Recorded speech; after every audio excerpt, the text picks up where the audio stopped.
He arrived at the cemetery every morning before sunrise. Same routine for 16 years. Unlock the gates. Check the grounds.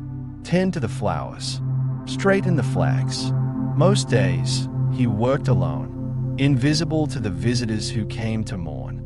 Just another old man in work boots and faded coveralls, pushing a wheelbarrow through rows of white headstones. But every morning, without fail, he stopped at one particular grave. Section 7, row 12, third stone from the oak tree.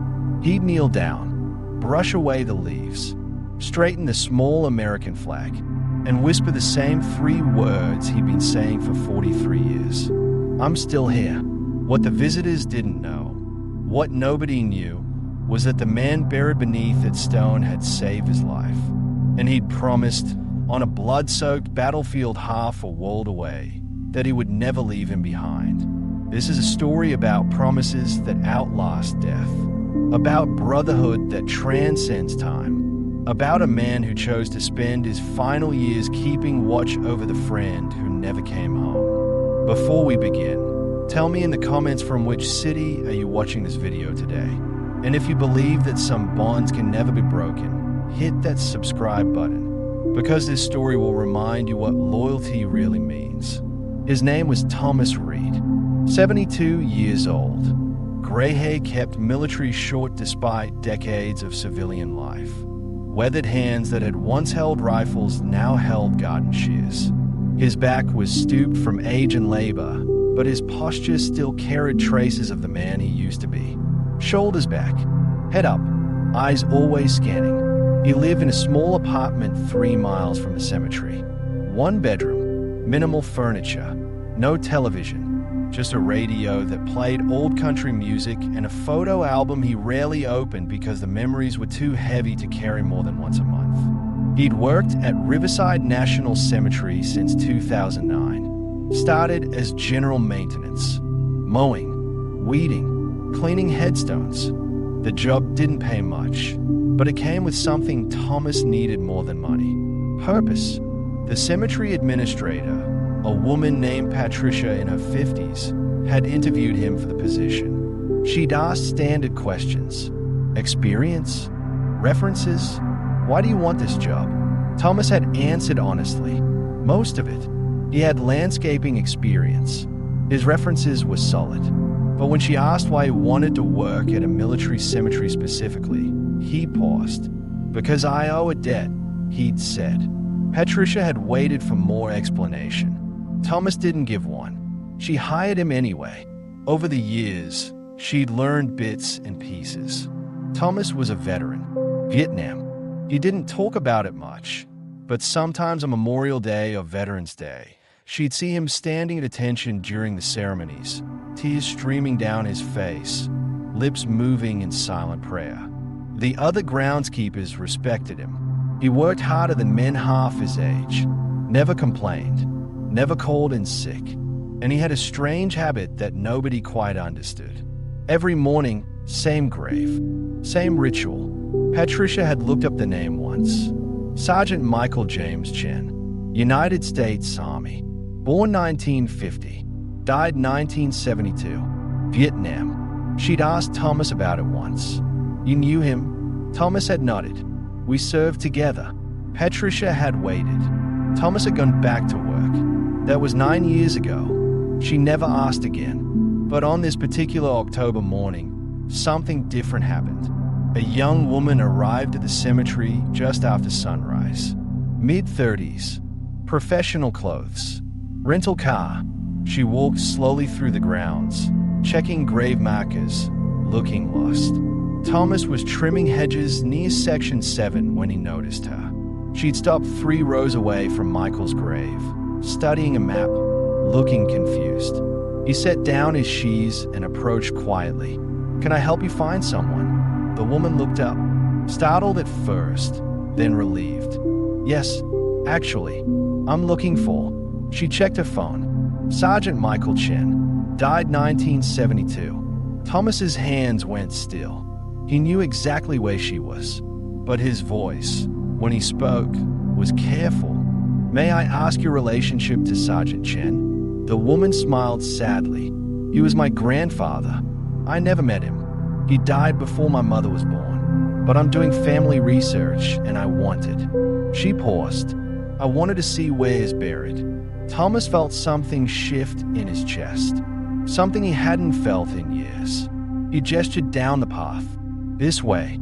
He led her to section 7, row 12, to the grave he tended every single day for 16 years.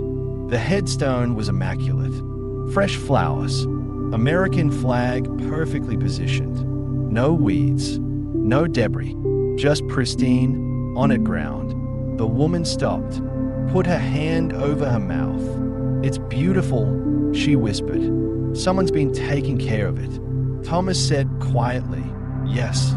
She knelt down, traced her fingers over the engraved name. Sergeant Michael James Chen, United States Army.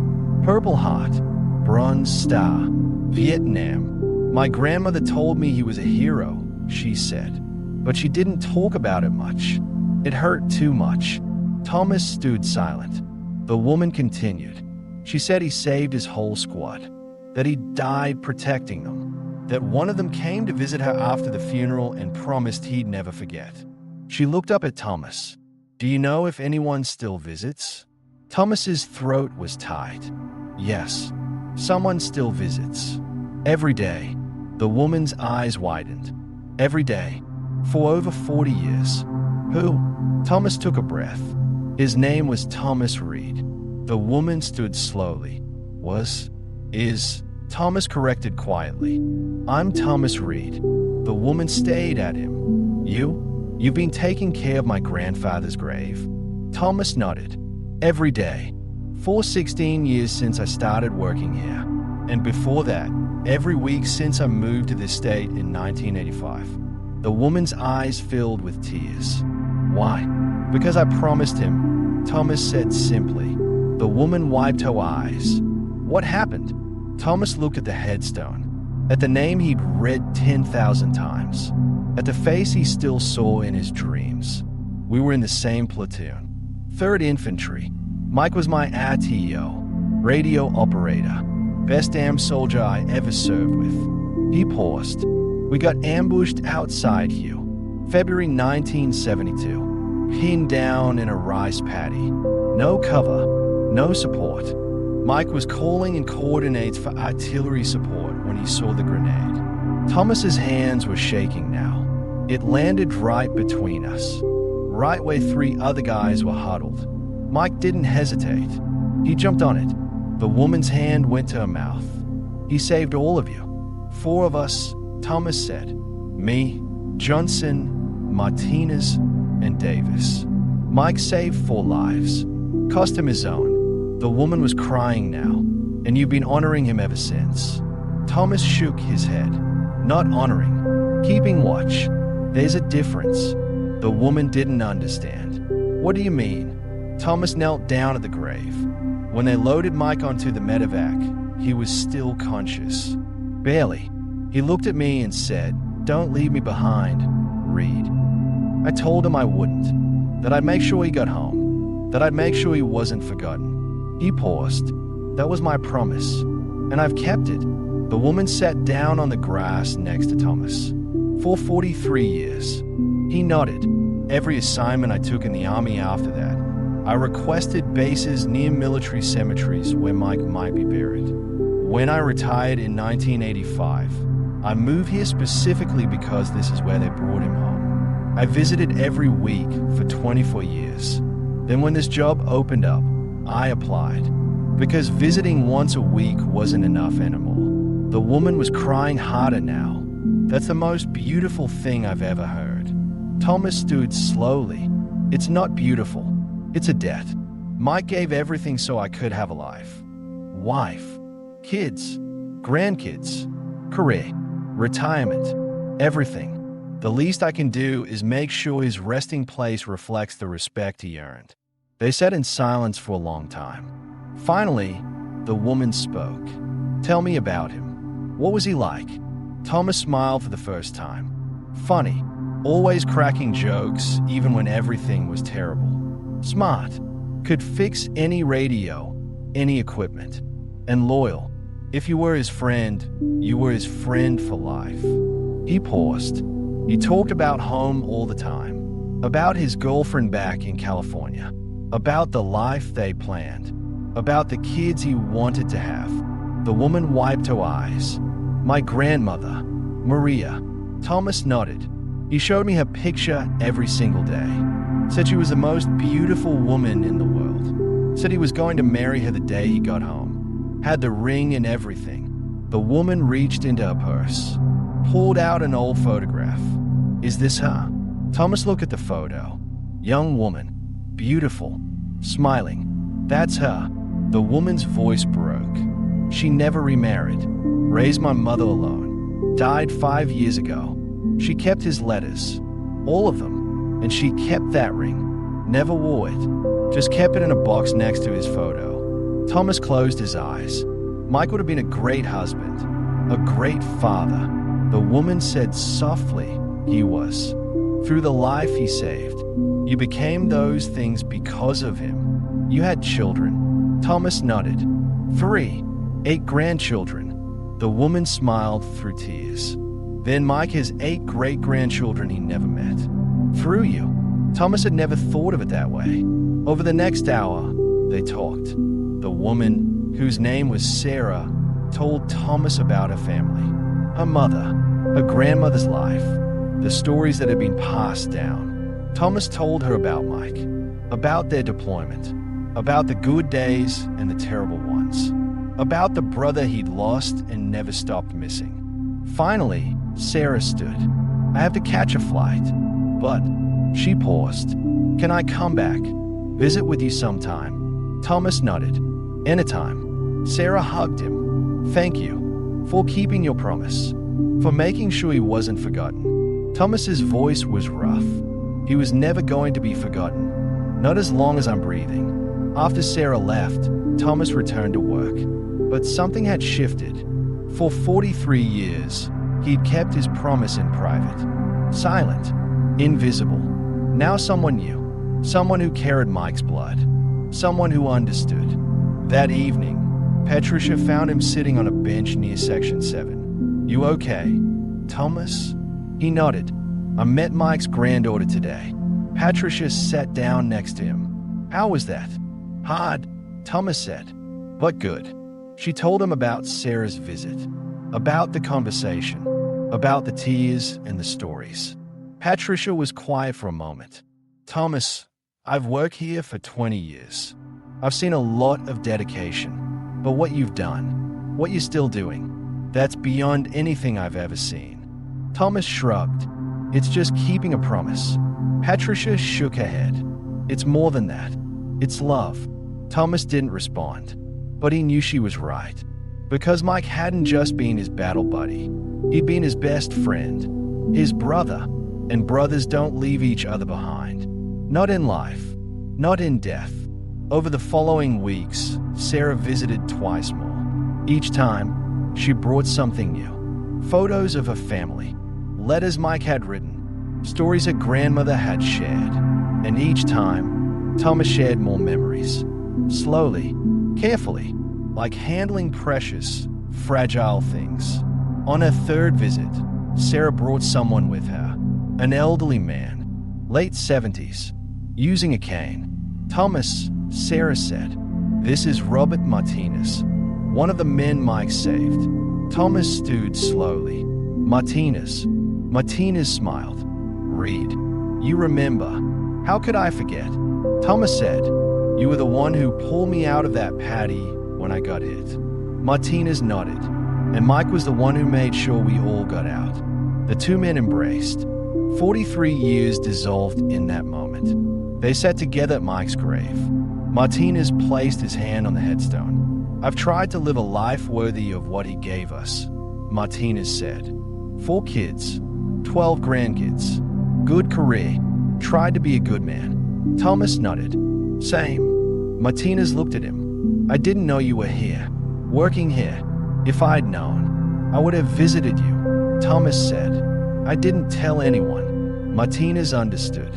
Some things are too sacred to share. They talked for hours. About that day. About the grenade. About the seconds that changed everything. About the 43 years since. About the families they'd built. The lives they'd lived. The debt they could never fully repay. Finally, Martinez stood. I should go. But Thomas, I want you to know something. What you've done here, taking care of Mike all these years, that's not just your promise. That's all of us.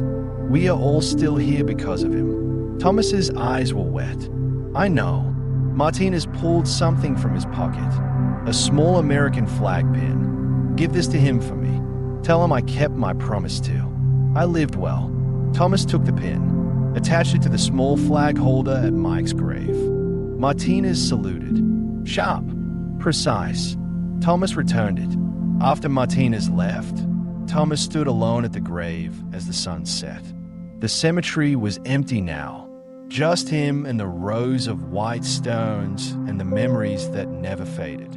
He knelt down, brushed away a leaf that had fallen. Mike, he said quietly, your granddaughter came. She's beautiful, smart. You be proud. He paused. Martinez came too, still walking, still fighting, still here because of you. His voice broke. We are all still here because of you, and we are living lives you should have lived. Lives you gave us. So I'm going to keep my promise, brother, every day, until they put me in the ground. And even then, I've arranged for fresh flowers on your grave every week. Forever, because you're not just a name on a stone. You're my brother, and brothers don't leave each other behind. The sun dipped below the horizon. Thomas stood slowly, straightened his back, wiped his eyes. Tomorrow morning, he'd be back. Same time, same routine, because some promises transcend time. Some bonds can't be broken by death. And some men, the best men, deserve to be remembered not with grand monuments or speeches, but with quiet, faithful presence. Day after day, year after year, until the last breath. That night, Thomas sat in his apartment, opened the photo album he rarely touched, found the picture he was looking for young men in jungle fatigues, arms around each other, muddy, exhausted, but smiling. Reed, Chen, Martinez, Davis, brothers. He traced Mike's face, still 22, forever young, forever frozen in that moment before the grenade, before the sacrifice, before everything changed. I kept my promise, Mike, Thomas whispered, and I'll keep keeping it, because that's what brothers do. 3 months later, on a cold January morning, Thomas didn't show up for work. Patricia called his apartment. No answer. She drove to his building, found him in his bed, peaceful, gone in his sleep. On his nightstand was a letter, addressed to Patricia, instructions for his funeral, and a request. Bury me next to Mike. Section 7, row 12, fourth stone from the oak tree. I want to keep watching over him. Patricia honored every request. The funeral was small. Thomas's children, his grandchildren, Sarah and her family, Martinez and 2 other veterans, and every single groundskeeper from the cemetery. They buried him exactly where he'd requested, right next to Mike Chen. Brothers in life, brothers in death. Sarah gave the eulogy. She told the story, the promise, the 43 years, the daily ritual, the unwavering loyalty. And at the end, she said something that made everyone cry.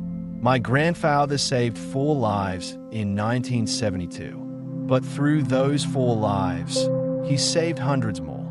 Children, grandchildren, great-grandchildren. All of us exist because one man was willing to give everything, and one man was willing to never forget.